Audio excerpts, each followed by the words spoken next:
Just for fun, let's add a little bit of lightning to our comp as well. I am going to create the lightning in its own composition, so I'll go to Comp, New Comp. We'll go ahead and we'll set the comp at the default size. And for right now, I'm just going to change the background color to something really dark so that we can see the lightning, because we want the lightning to ultimately be pretty light. So I'll just set the background color to kind of a gray. Remember that the background color doesn't totally matter, because for the most part it is transparent and ultimately will bring the lightning into this composition. I think just for right now I'm going to set the duration to about half a second, so we'll just set it to 15 frames. We'll click OK, and now we're in our new composition. To create lightning, I'm going to use my pen tool, and I'm just going to draw a shape. I want this shape to have no fill and to have a stroke. For the stroke color, we can pick whatever color you want. I'm just going to get a shade of yellow, so that's the color that I want to use. And I'm just going to draw a path, and for right now, let's just make the width 6. So I'll just drag out a path. And this is ultimately going to be animated anyways, so the shape of the path isn't terribly important. We just want it to look a little lightning-ish.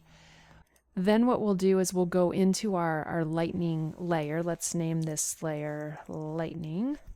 We'll twirl this layer open. I'm going to click Add, and we're going to use our trim pass. Once we add this, it's going to add that new property. I'm going to make sure my playback head is at frame 1, and we'll go ahead and add a keyframe for trim paths. I'm going to turn on a keyframe for end. I'll go out about 10 frames, and I'm going to set another keyframe. Then we'll go back to the original keyframe, and we're going to change the end value to 0. So this in turn is just going to make our animation appear as if it was drawn out. At about 4 keyframes out, I'm going to turn on keyframing for start. We'll have start be at 0, and then a few frames after the last keyframe for end, actually let's just do this at frame 14, we'll go ahead and we'll change start to 100. And so if we play it now, you're going to see how it's racing through the screen as if it was a bolt of lightning. We're going to select all of the keyframes, so I'll just go ahead and tag all of them, and I'm going to give them an easy ease. So I'll use my keyboard shortcut of F9. This will simply smooth out the animation and just have it play a little bit more naturally. The next thing that I'm going to do is, with all my keyframes selected, we're going to open up our graph editor. And instead of using the graph editor of speed graph, I'm going to change this to a value graph. The value graph is just another way of looking at our animation. So I'm going to select these 2 upper handles. I'll hold down Shift to get them both, and I'm going to drag to the left, and then I'm going to select both of the anchor points on the bottom, and we're going to drag those to the right. So I'm just making a little bit more of a significant kind of S curve. And if we play the animation, it's just going to be a little snappier because we're adjusting the easing, and this time we used a value graph instead of the speed graph. Next, what we're going to do is we're going to go ahead and we're going to add an effect to this layer. So with this layer selected, we're going to go ahead and add another property that we can animate. We're going to use our wiggle path, and you can see that gets added in the list of properties. We'll twirl this open. We're going to go ahead and we're going to increase the size, and if we go to a place where we can see this, you can already see that the line is a little bit more wiggly. If we increase the size, this is just going to make it a little bit more sporadic. I'll increase that a bit. We're going to go ahead and we'll up the details. This is going to make it a little bit more electric, if you will. Let's go to our correlation settings, and we can start to experiment with this a little bit. So again, I'm just going to up the correlation, and then we'll go into random seed. And if we adjust the random seed, you can see that this is just going to randomize the line a little bit more. This is just affecting the overall lightning, so it kind of looks like a a real crazy piece of electric lightning coming down. Then we're going to go ahead and we're going to add a couple of more effects. I'm going to go to my effect panel, and we actually want to add our roughen edges again. So I'm already searching for roughen. Here it is right here. I'll drag this and place it on the lightning.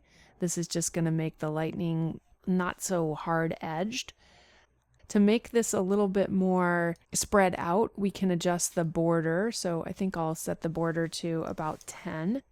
Edge sharpness is going to control how sharp or fuzzy the edges are. So I want that to be a little sharper. I think I'll set that to a pretty high amount. Let's try 10 for that. And then we'll go ahead and play with our scaling. If we increase the scaling, we can just adjust this. And this all looks a little random, which is fine. I mean, this is lightning. We don't know really how it's going to strike. So we want it to be a little bit random. In addition to this effect, I'm going to also add another effect called turbulent displace. I'll search for turbulent, and here's turbulent displace. I'm going to add that onto the lightning as well. And we're going to just increase our amount a little bit. So maybe we'll have that be around 75 or so. And let's increase our size. So let's set that to maybe around 125-ish. Finally, we'll add one more effect just to really whack this out a little bit. And this one is going to be our wave warp effect. So I'll drag this in.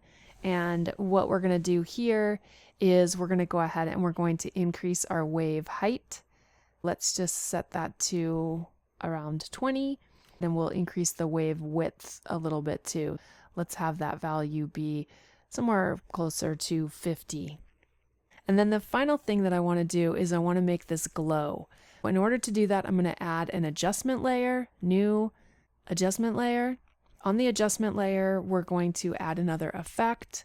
This is going to be the glow effect.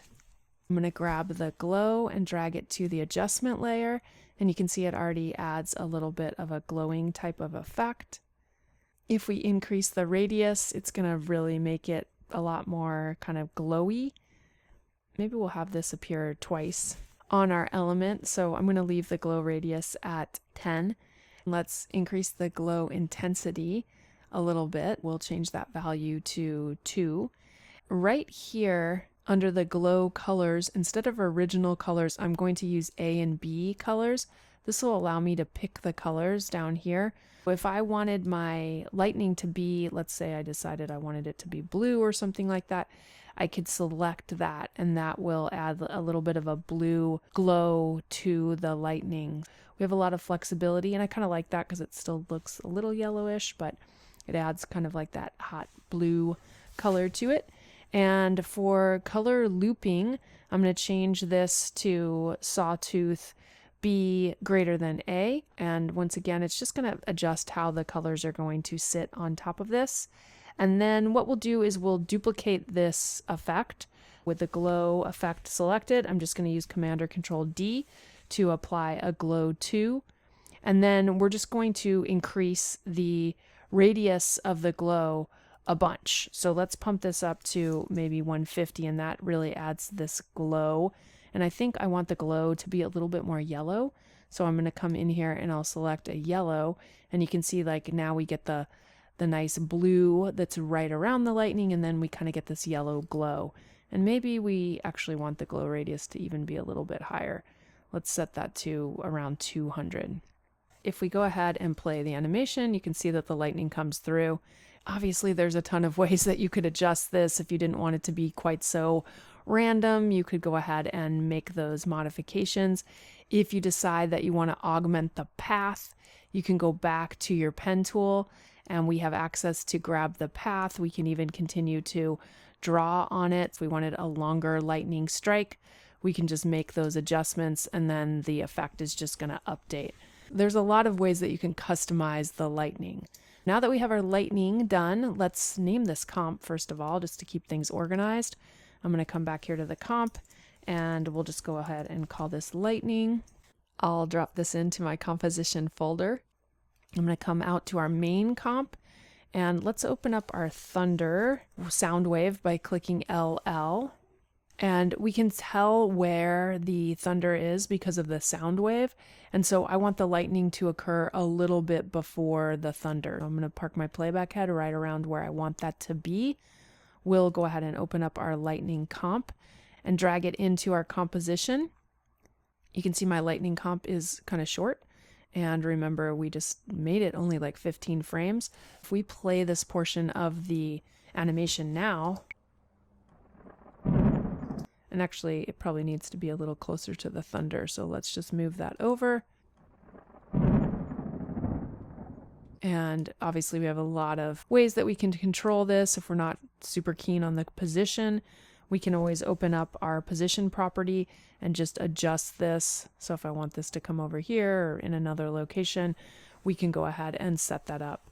This is a nice little way that you can add lightning for whatever reason you might want. And in this case, we're just going to add it to add a little bit more of the stormy type of vibe that we have going right here.